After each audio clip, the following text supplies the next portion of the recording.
So the current landscape of offensive security, even malicious cyber attacks. Obviously, the rise of cyber attacks, ransomware, is incredible right now. These are some of the attacks that we've seen within last year and this year, Colonial Pipeline being the most infamous. It was a $5 million ransomware.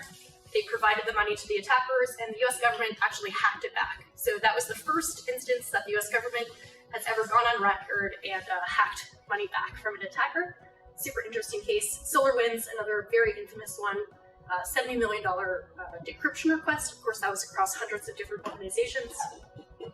Twitch, it's a streaming platform that's a subsidiary of Amazon. That was a proprietary data leak. Facebook, LinkedIn, crypto, Microsoft, and Okta, which I talk about a little more later. That is a really interesting case because the group of attackers that breached Microsoft was actually a bunch of 16-year-olds, located mostly in Brazil, some in the UK, but it just goes to show, like, your adversaries are really anyone. Look at me, you know, I could be your adversary if I wasn't working at LVMC.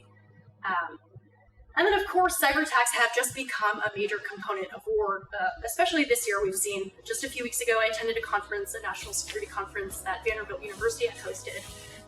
The director of the NSA, General Nagasaki, I don't want to butcher his name, but he was talking about how they're very aware, they're sending troops over to different countries right now, they're collecting packets on their networks, and then they're bringing them back to the US, they're recreating their internal network infrastructure, and then we're conducting cyber attacks against that.